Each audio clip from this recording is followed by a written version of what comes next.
Welcome to LCTA's panel discussion. I'm Marcy Grauer. I'm Heather Garcia. Shari Gawanter. And we're here today to ask a few questions so our members can get to know you a little bit more. First off, why have you decided to run again for superintendent? And what do you hope to achieve during the next few years? First, as you can see, in honor of LCTA, I've worn your colors. I've worn red, which is one of my favorite colors, having graduated from Leon High School. It's truly an honor to serve as superintendent of schools as a product of our public school system, a lifelong resident of Tallahassee, and this is my 36th year. I started my career when I was 23 years old with Leon County Schools. It's truly an honor now to serve as superintendent. To answer your question, the job is not yet finished. There are still some things on my to-do list that I would like to get accomplished. I think we have made great improvements over the last 8 years. We had a little interruption, a COVID interruption that it is what it is, it's over now, but a couple of the things that I'm really focused on is the academic regression that took place as a result of COVID, helping kids deal and come out of that academic regression, along with the social and emotional issues that children are facing, to help them learn how to assimilate and work well with each other. The second thing is teacher recruitment and retention is a huge issue for me that I want to address and tackle. I am very concerned about the future of the profession that I love and have been with my entire career if we cannot recruit and retain highly qualified teachers, because you guys are the ones that are doing the Lord's work every single day and making a difference in a child's life. Unfortunately now, teachers like my wife Christy, who's been in the classroom 28 years, are more the exception than the rule. We have some young kids that dabble their toes in the profession and then leave for whatever reason. I'm very disturbed by the things that are being said about public schools and educators. I've stood up in defense of our public schools and our teachers, and will continue to do so. And then the third thing is I have a number of capital projects that I would like to see to fruition. We've done great work at some of our Title I schools at Rickers and Fairview. We're moving now over to Griffin and to Nims and to Hartsfield. So there are a lot of capital improvement projects I'd like to see done as well. I've told people this is my last term in office that I'm going to seek. This was year 36. My goal is to have one more term in office. That will be 40 years, and then step away and turn it over to someone else. But I am very proud of the work we have done, especially post-pandemic.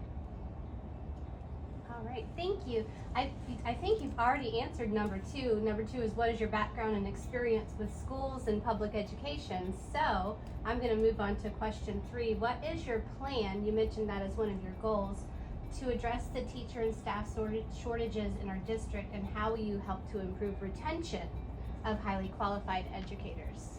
Well, as you guys know, we named a director of teacher recruitment and retention, Sarah Hembry, and have challenged her to go out and work with you all, with LCTA, and to partner with our local universities to see what we can do to address this issue. It is a top priority for me. When I first took office 8 years ago, I would go into some of the beginning teacher workshops and have a conversation, and first to welcome them into what I consider the greatest profession in the world. My career's been a dream, it really has, and many of those, my greatest memories are those as a classroom teacher. But in welcoming those, I would ask them, how many of you all are non-college of ed majors? And a couple of hands would go up here and there, but for the most part, about 80% of them were college of education majors and had training in education and had done internships. This past fall, I had that same conversation with our new teachers, and unfortunately now 80% of the hands went up that were non-college of ed majors, and that's very concerning to me. We're teaching teachers how to teach while they're teaching, which is a great concern. So this is one of my number one priorities. The greatest impact I can have as superintendent is to appoint really good school administrators and principals, and the greatest impact those principals could have, and that I had as when I was a principal, was to find highly qualified teachers that are doing the heavy lifting each and every day to prepare kids for their next chapter in life. So it is a big priority with me. I think also listening to you guys, having focus groups at different levels as to why you're with us, what concerns you have, so we can really get at the nuts and bolts of what the issues are, not just us on our own saying that this is what you need, but really doing a better job of listening to you and your members as far as what led you to this profession and what things would keep you in this profession. Thank you. Next question. Please share your position on school choice, including charter schools and private schools that receive taxpayer dollars to fund student scholarships. So those that know me in this community know my stance on reckless expansion of charter schools, and even worse, vouchers, public school dollars that are going to support private institutions. I am extremely opposed to both of these programs. I have been very outspoken and very vocal about my opposition. I truly believe that public tax dollars should go to support public schools and public institutions. When I was a kid, I went to kindergarten and first grade at a Catholic school at Blessed Sacrament, which is now Trinity Catholic. There was never an expectation of my parents that the taxpayers would pay for me to go to Catholic school. These schools are not held to the same standards that we are. We have an entire chapter of Florida statutes that govern public schools. There are zero statutes that govern private institutions. They don't have to be accredited, their teachers don't have to be certified, their children have to take the same assessments. The list goes on and on and on. So at the very least, if you're going to start diverting public tax dollars to private institutions, they need to be held to the same standard. I am in lockstep with your organization on this issue. I will not back down. I will not step back. I have been very opposed to this when I saw how this was growing 20 years ago when I was a high school principal. At the time, that superintendent would never say anything, so I found myself as principal standing up and pushing back. It started with McKay scholarships for students with special needs. That was hard to argue against. And then it expanded to low-income families. That, again, was hard to argue with. This was their end game now. Universal vouchers for all, no matter your level of income. And I will remain very opposed. I will continue to speak out. I'll continue to stand with others that align with me. Because when we talk about the state of Florida being ranked 48th, 49th, or 50th in the country in teacher pay, that's the reason why. And when the legislature continuously says there's no more money, there's no more money, but then they find up to $4 billion to pay for all these kids to go to private school, oh, there's money. It's just not a priority for them. So if we really want to make a difference in teacher pay and recruiting teachers to the great state of Florida and to Leon County, then that's how we can address it, by saying you found the money, now it needs to go to support public schools. Thank you. While state legislators have an important role in deciding statewide education standards that guide instruction, do you believe these same elected officials should be directly involved in influencing what school district curriculum, materials, and instructional resources are used in schools locally? Or should this decision be made by the superintendent and school board? Absolutely not. This is another issue that I've been very outspoken about. It seems like every year the legislature comes to town. I don't know if they go up to Clyde's and Costello's at night and write things down on bar napkins that sound like good legislation, and then it goes through, and then we're left trying to figure out. And a lot of times things go into law July 1st, and the Board of Education hasn't even made a state rule on how to implement it. Last year they came and they said they were going to deregulate public schools. That was their answer to private school advancing the vouchers for private school. Was we'll deregulate some of the public school requirements. They didn't deregulate anything. Every time they come, they just add more and more and more, and more is required on you guys when they talk about. And a lot of these are important issues, whether it's financial literacy or the importance of the Holocaust education or the communism issue. Yeah, these are all important issues, but it's just layers again, adds to what you are already tapped to do with. So no, I have been very outspoken about additional legislation, but for some reason public schools are an easy target. And every year when the legislature comes back, it gets worse and worse and worse. And I will continue to stand in opposition, hopefully going to the Capitol with your leadership to say that enough's enough. We have a job to do. Let us do our job, and there needs to be proper channels and vetting of legislation before it even comes to our door. I am a strong believer in local control and choice. That we need to be able to make the decisions that are best for Tallahassee and Leon County. That one size does not fit all. Unfortunately, our executive officer of the state of Florida thinks otherwise and thinks that there's a lot of power now with the executive branch of the state of Florida, and he's exerting his will over local communities. And I do believe at the end of the day, it's incumbent upon us to make the decisions that are best for the children here in Tallahassee and Leon County, working together as a school board, as an elected superintendent, and with the Teachers Association.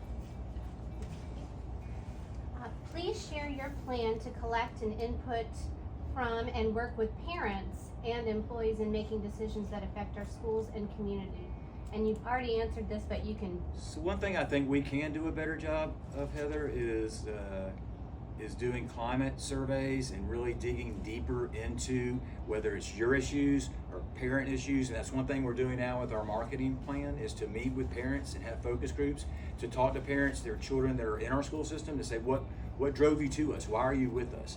And then to talk with parents whose children are either homeschooled or in private schools, to say, okay, what are we not doing that drove you away from us? So it's doing that with parents and potential students to drive up student enrollment. It's doing it with our teachers and the issue of teacher recruitment and retention to really get at the core of what those issues are. And it's also dealing with the community and how can we engage with the community better. So I think we need to do a better job of collectively of engaging all stakeholders and getting that feedback and then making decisions based on that information. So a follow-up, would you be in favor of hosting teacher focus groups to build relationships and hear concerns at least once a semester? 100%, yes, 100%. I've done that before. I don't know what I don't know, and I don't have a crystal ball that can tell me what obstacles you are facing and what is causing you guys angst and anxiety. And so I would be more than willing to and happy to have those focus groups, whether it's with teachers or parents groups or support staff as well. Thank you. Education unions have an important role in supporting school employees. What do you believe the proper role of the union should be in working with the school board? And as a school board member, how would you work with the union better? So I'm a big supporter of you guys. I am. I remember before I was even elected superintendent, I sat in the bleachers at Leon High School in the gymnasium because for some reason we allowed the legislatures, even those that were out to harm public schools, to play pickup basketball at night. And we sat in the bleachers with Band-Aids to represent all the cuts that public schools have faced. My wife has been a long-time member of LCTA. I'm a big supporter. I know the legislation and a lot of the things that are happening now are anti-union. I stand in support of our teachers union and our non-instructional staff union, and will continue to do that. One thing I would like to say as well, no matter what happens with the new legislation, we're going to work together, just like you guys exist. And if something happens and you have to recertify, we go through that process and we're right back rolling again. What I really want, though, is cohesion. You're my family, and I'm not just saying that. I really mean it. I was a teacher. I always consider myself, to be a classroom teacher. The day I forget what it's like to be a teacher, even though I live with one, is the day I need to go do something else.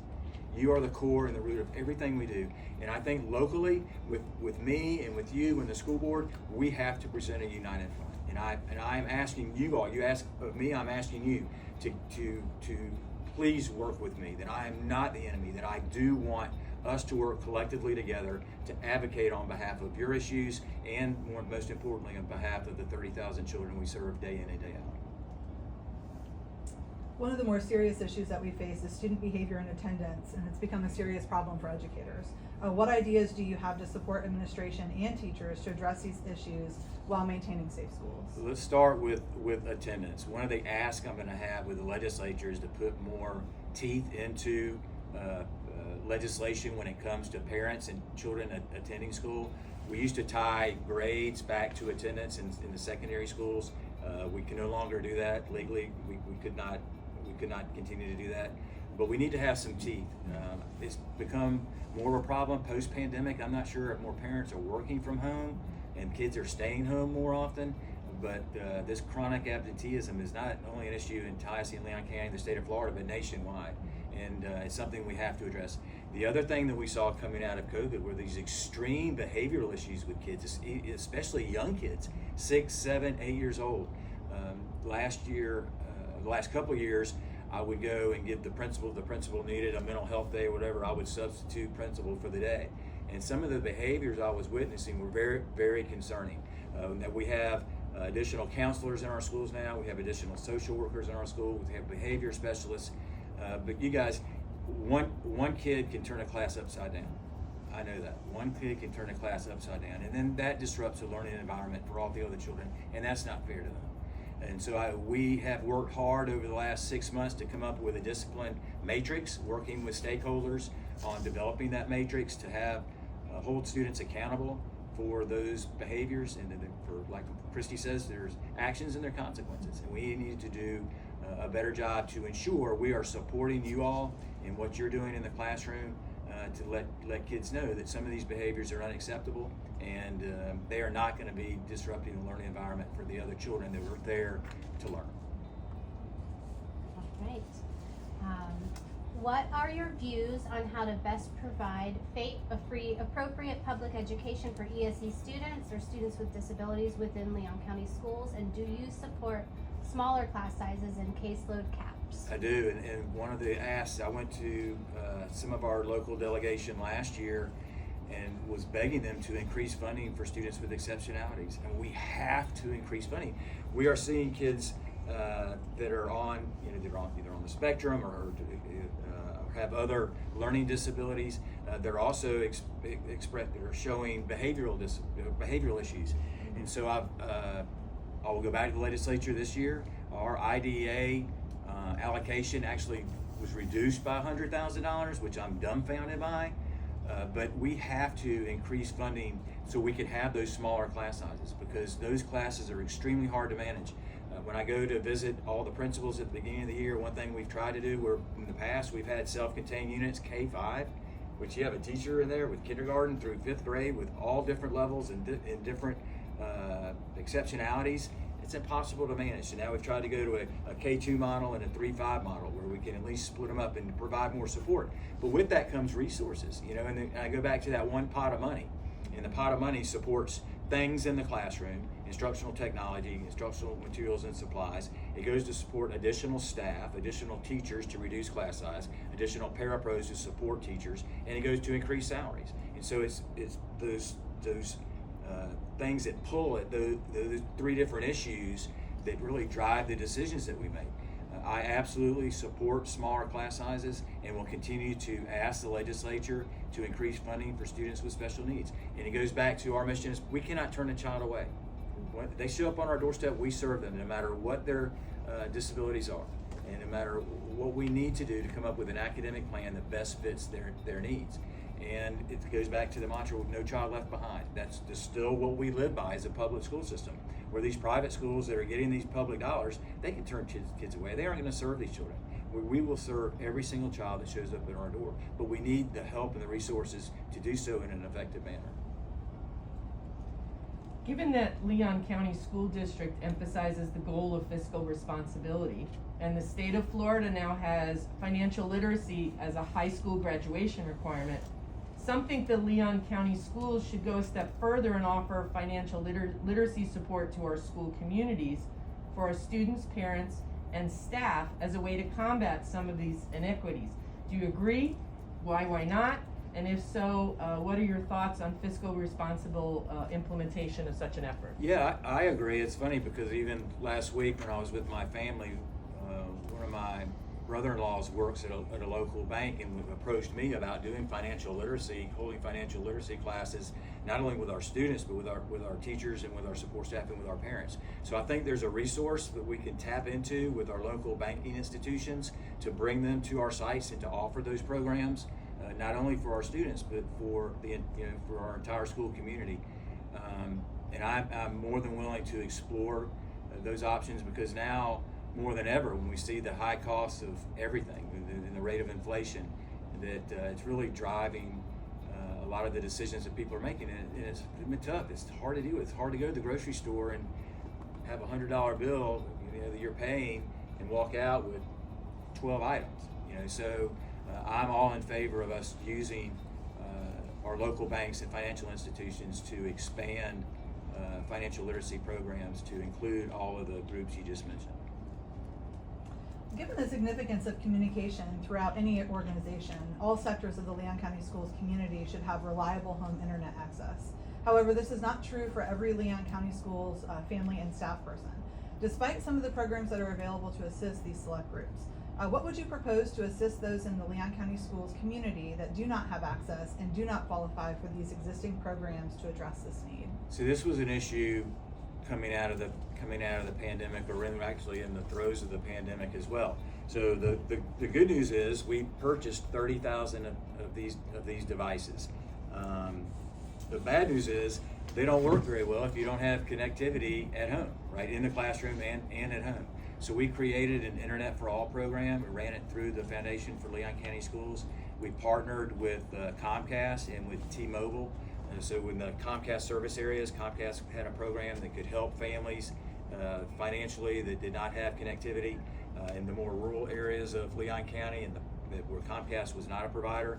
We contracted, and we still have a contract with T-Mobile. And T-Mobile will give hotspots to families with a limited amount of data so that the children can have access to the internet.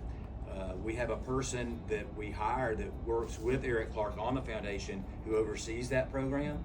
And the federal government also, and a lot of its infrastructure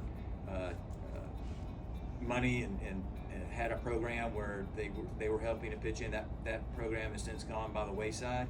There is some talk about them bringing it back, but we will continue to explore options because again, you're dead in the water at home if you don't have connectivity. But I think it's also us partnering with other government agencies, with our city commission, with our county commission, and for us to have a conversation around this issue collectively and what we can do to ensure every resident in Leon County has access to the internet. And I will say this, several years ago we created quarterly meetings with me, with the chair of the Leon County School Board, with the mayor, with the city manager, and with the county administrator to discuss issues like this instead of operating in silos like we had traditionally. That we now are having conversations about issues like this. It can be anywhere from sidewalks, safe sidewalks to school, to crossing guard program, but issues like this can be brought to the forefront.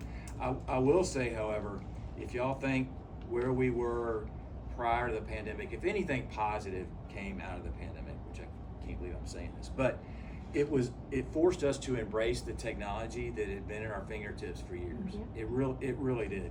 There had been a lot of discussion prior to the pandemic about Leon County schools moving to one-to-one. It was just a big price tag that came with it, and we were reluctant to do it. This kind of forced our hand. Teachers, we learned in the spring of 2020, were kind of all over the place when it came to how they were communicating with kids. I know it was really hard for Christy to communicate with her middle school students. Now we have one common canvas, we have one common learning management system. We're all in one place. We are so much better now in our delivery, our system of delivery.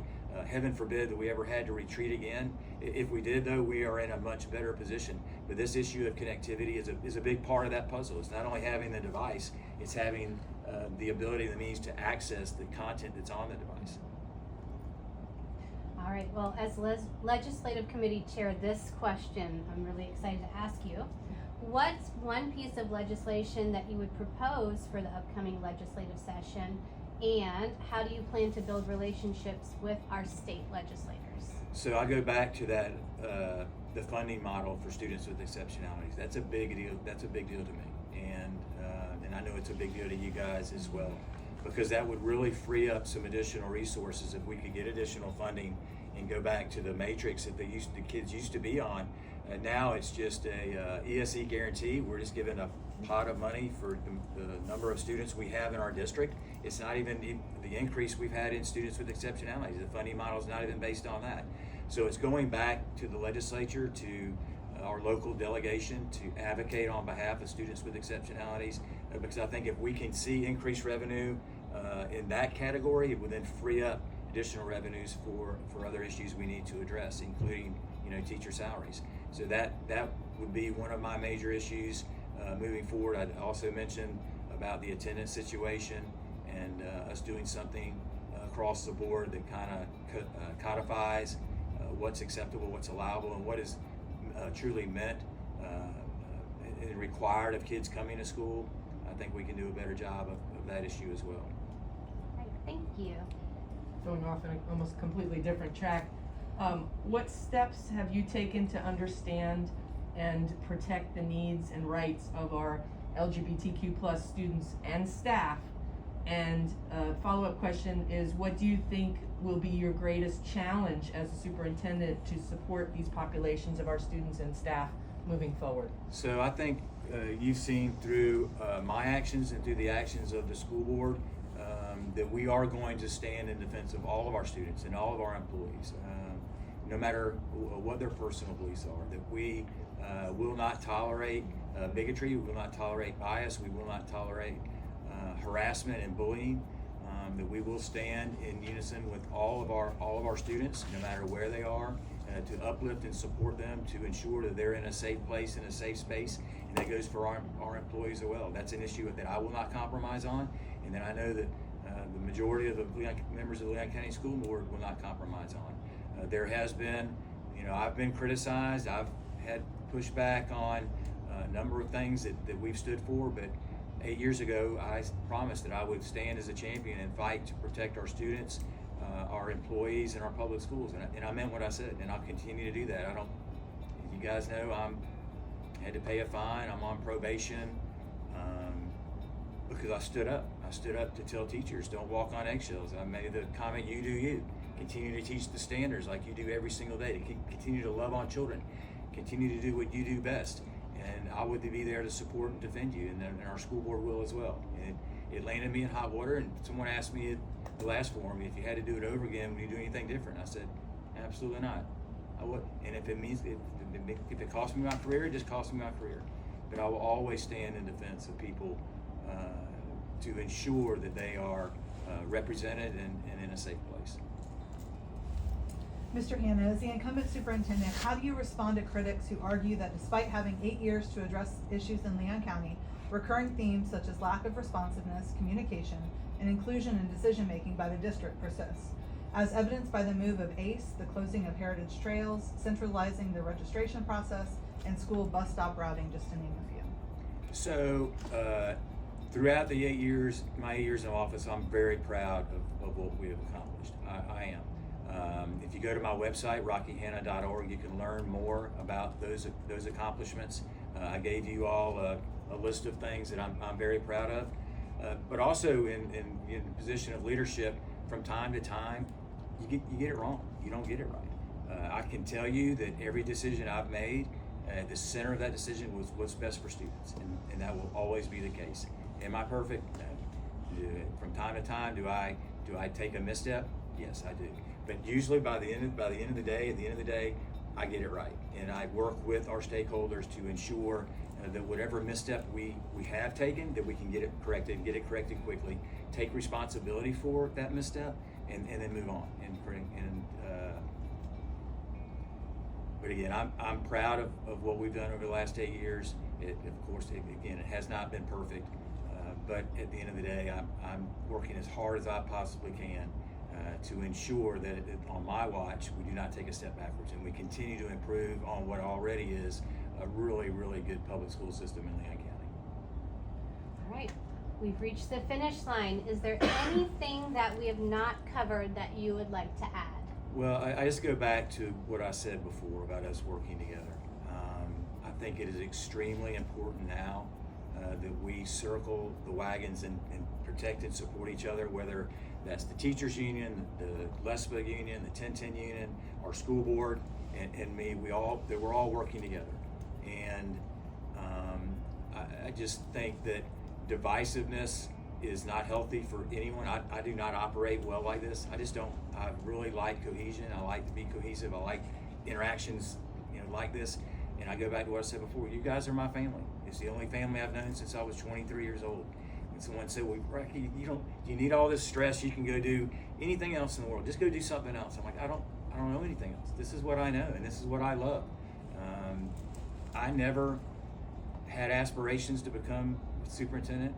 I didn't. I loved my time as a history teacher at Godby and as a teacher at Lincoln. Unfortunately, my wife and I just couldn't afford to live on a salary collectively that was just over $30,000. And as she said, I turned to the dark side and became a school administrator because it was tough. And when times were bad and the snake was bitten by the water moccasin or the transmission of the car went out, you just pulled out your credit card and you started running up debt.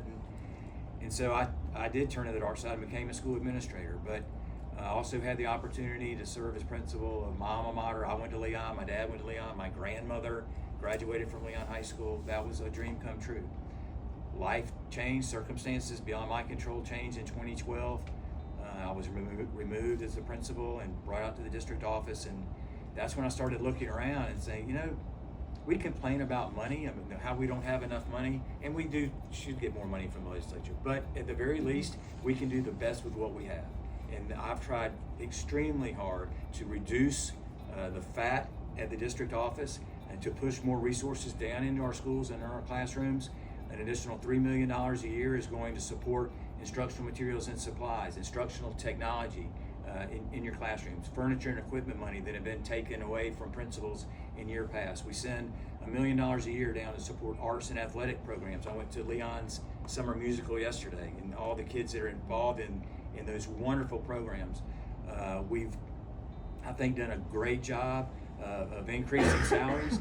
We're not close to being finished, don't get me wrong, we're not. But I'm very proud of the work we have done, and we'll continue to address those issues collectively together in pushing resources down to our employees. We've done some really good capital projects at our Title I schools. We created an early learning program called Littles to Leaders, where I'm going even to local hospitals and maternity wards to talk to new parents and new mothers about the important role they play as their child's first teacher and how we can partner with them as they go on that journey of 0 to 5 to address kindergarten readiness numbers. On the other end of the spectrum, we have tripled the number of career technical programs we have in our middle schools and high schools now. I'm really excited about continuing to advance those programs. We're starting a firefighter academy at Leon to show kids these alternative paths to a successful future without that traditional 4-year degree. So we've done a lot of good work, but I am well aware of my shortcomings. But at the end of the day, I'm a Tallahassee kid. I just wanted to leave our school system in a better place than it was when I found it. And at the heart of every decision I make will be what's best for students. Can we always do a better job of listening? Yep. Yeah, and I'm committed to doing that. Well, thank you very much. This concludes our interview, and thank you and best of luck. Thank you guys for having me. Thank you.